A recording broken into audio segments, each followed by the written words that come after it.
Hello दोस्तों, स्वागत है आपका मेरे इस प्यारे से चैनल में। आई होप आप सब अच्छे होंगे। हम कल कुंभा पढ़ रहे थे। सॉरी, कल बहुत लेंथी वीडियो बन गया, उसके लिए आई रियली सॉरी।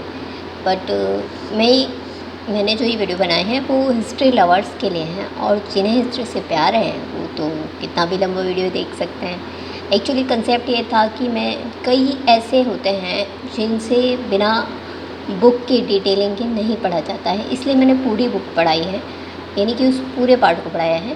तो आज उसका शॉर्ट लेके आई हूँ। अगर आपको पसंद आए तो लाइक, शेयर और सब्सक्राइब ज़रूर कीजिएगा, ठीक है।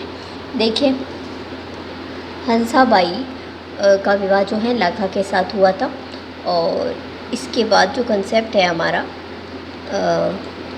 1 सेकेंड, महाराणा कुंभा जो है, बहुत अच्छे तरीके से याद करने के लिए मैं आपको 2 मेथड्स बताती हूँ। सबसे पहले तो जो मैंने खुद तैयार किया है, देखिए, सबसे पहले हम माता पिता का नाम ऐड कर लिया, मोकल और सौभाग्यवती या सौभाग्य देवी, ठीक है। इसके पुत्र थे कुंभा, और क्षेत्र सिंह की उपपत्नी की संतान चाचा और मेरा। इन चाचा और मेरा की जो है हत्या इन्होंने रणमल की सहायता से की थी, ठीक है। और इन चाचा और मेरा के बेटा था महंपा पवार, जो कि महमूद खिलजी के पास चला गया था, जिसके कारण महमूद खिलजी और कुंभा के बीच युद्ध हुआ, सारंगपुर का युद्ध, जो आपको याद रखना है सबसे ज़्यादा, ठीक है। उसके बाद इस रणमल की हत्या जो है वो की जाती है, सौभाग्यवती की एक दासी थी हारमली के सहायता से की जाती है, ठीक है। और इस रणमल का एक बेटा था जो जोधा नाम का था, जो पहले मारवाड़ चला जाता है, फिर उसके बाद बीकानेर जाता है, बीकानेर के काहुनी गाँव चला जाता है, 15 साल तक वही रहता है। फिर बाद में जाकर 1452-53 के अंदर हंसाबाई के प्रयासों से आवल बावल की संधि होती है जोधा और कुंभा के बीच।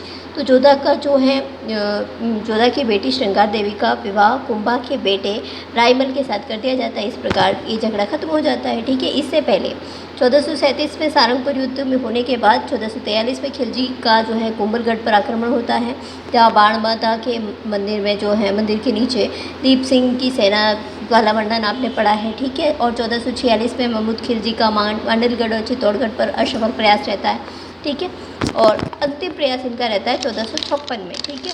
इसके अलावा जो गुजरात के साथ संबंध होते हैं इनके, तो फ़िरोज़ खां शम्स खां के बारे में पढ़ाई था हमने कि फ़िरोज़ खां जो है, इसकी डेथ हो जाती है, तो इसका जो भाई होता है वो मुजाहिद खां इसके बेटे शम्स खां को हटाने का प्रयास करता है। तो ये शम्स खां वापस कुंभा के पास जाता है, और कुंभा इसकी सहायता करता है और नागौर का इसे शासक बना देता है। लेकिन जैसे ही ये शासक बनता है, कुछ दिन बाद ही ये नागौर के किले की मरम्मत करवा देता है, जिससे कि कुंभा नाराज़ हो जाता है और ये जो है नागौर पर अधिकार कर लेता है। तो नागौर पर अधिकार करते ही शम्स खां किसके पास चला जाता है? कुतुबुद्दीन के पास चला जाता है। और 1456 में जो है इनके बीच कुतुबुद्दीन और उनके बीच जो है इस महमूद खिलजी के खिलजी प्रथम है ये, महमूद खिलजी के सेनापति ताज खां के प्रयासों से एक संधि होती है, चंपानेर की संधि होती है 1456 ईस्वी में, ठीक है। 57 में क्या होता है, ये मिलकर जो है कुतुबुद्दीन और ये जो है शम्स खां मिल कर के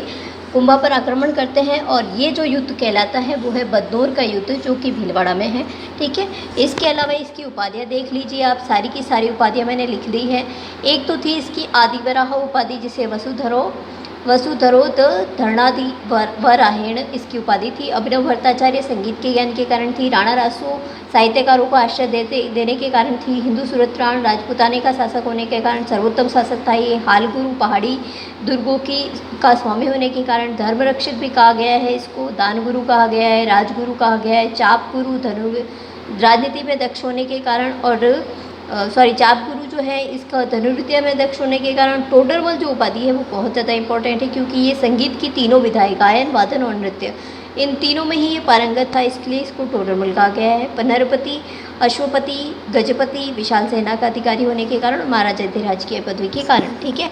इसके सारे ग्रंथ देख लीजिए, संगीत क्रम दीपिका, संगीत राज, संगीत मीमांसा, संगीत सुधा, सूंड प्रबंध, संगीत क्रम दीपिका, अच्छा दोबारा लिख दिया है मैंने, वाद्य प्रबंध, हरिवार्तिक, कामराज अतिसार और संगीत रत्नाकर, रसिक प्रिया, जो ये तो सारे इनके ग्रंथ थे। अब देखिए, पहला जो सबसे इम्पोर्टेंट है इनका संगीत राज, इसके 5 पार्ट है, पाठ रत्नकोश, गीत रत्नकोश, वाद्य रत्नकोश और नृत्य रत्नकोश और रस रत्नकोश, ठीक है। और इसके अलावा इन्होंने जो है गीत गोविंद का जो गीत गोविंद जयदेव की जो पुस्तक है उसके ऊपर रसिकप्रिया नाम की टीका लिखी है। इसके अलावा संगीत रत्नाकर जो हैं वो सारंगदेव का ग्रंथ है उस पर भी टीका लिखी है और चंडी शतक की व्याख्या की है। ठीक है, इसके अलावा इन्होंने 3 भाषाओं में 4 नाटक लिखे हैं, महाराष्ट्री में और कर्नाटी में और मेवाड़ी में। ठीक है, इसके अलावा विद्वान कौन कौन थे? सारंग व्यास इनका एक जो है गुरु थे और हीरानंद मुनि को भी ये गुरु मानते थे जिसे कविराज की उपाधि दी गई थी। दरबारी कवि में कान्हा व्यास थे। ठीक है, एकलिंग महात्म्य की रचना की है इन्होंने कान्हा व्यास ने और इसका जो प्रथम भाग है राजवर्णन वो कुंभा ने लिखा है। इसकी कुंभा की एक पुत्री थी रमाबाई नाम की जो कि बागेश्वरी की उपाधि धारण करती थी और कुंभा राणा रासू के नाम से जाना जाता था। ये तो आप पढ़ ही चुके हो। ठीक है, अब देखिए वास्तुशास्त्री मंडन थे इनके काल में और मंडन एक शिल्पी थे जिनकी बहुत सारी पुस्तकें हैं। रूप मंडन, कोदंड मंडन, देवमूर्ति प्रकरण, शाकुन मंडन, वैद्य मंडन, वास्तुसार मंडन, वास्तु मंडन, प्रासाद मंडन, राजवल्लभ मंडन। ठीक है, इसके अलावा इसी मंडप के पुत्र और भाई को भी जाना जाता है। देखिए पुत्र तो थे इनके गोविंद नाम के, कलानिधि जिन्होंने पुस्तकें लिखी हैं, कलानिधि, द्वार दीपिका, उद्धार धोरिणी और ये जो कलानिधि है वो देवालय शिखर पर केंद्रित है। सार समुच्चय ये इनके आयुर्वेद के ज्ञान का जो है ग्रंथ है। भाई इनका नाथा था और इस नाथा ने जो है वास्तुमंजरी लिखी है। इसके अलावा इनके काल में एक मेहा नाम का जो है रत्नाकार हुआ है जिसने तीर्थमाला नाम की पुस्तक लिखी है जिसमें 120 तीर्थों का वर्णन मिलता है। ठीक है, अब देखिए अत्रि, महेश, हीरानंद कुंभा के गुरु थे, ये तो मैंने बता ही दिया आपको। सोमदेव, जयशेखर सूरी, भुवन कीर्ति, सोम सुंदर सूरी ये सब इनके काल में हुए हैं। ठीक है, और कुंभलगढ़ शिलालेख के अंदर कुंभा को धर्म पवित्रता का अवतार कहा गया है और भोज और कर्ण से भी बड़ा दानी माना गया है और परम भागवत भी कहा जाता है इनको। निर्माण कार्य देखिए, वेरी वेरी इंपॉर्टेंट है ये। राजस्थान की स्थापत्य कला का जनक कहा जाता है। श्यामल दास जो हैं उनकी वीर विनोद नामक पुस्तक में ऐसा कहा गया है। ठीक है, मेवाड़ ऐसा कहा गया है कि मेवाड़ के 84 किलों में से 32 किले इन्होंने अकेले खुद ने बनवाए थे। ठीक है, सिरोही के अंदर इन्होंने वासंती दुर्ग बनवाया। मचान दुर्ग जो है वो मेरों का दमन करने के लिए बनवाया था।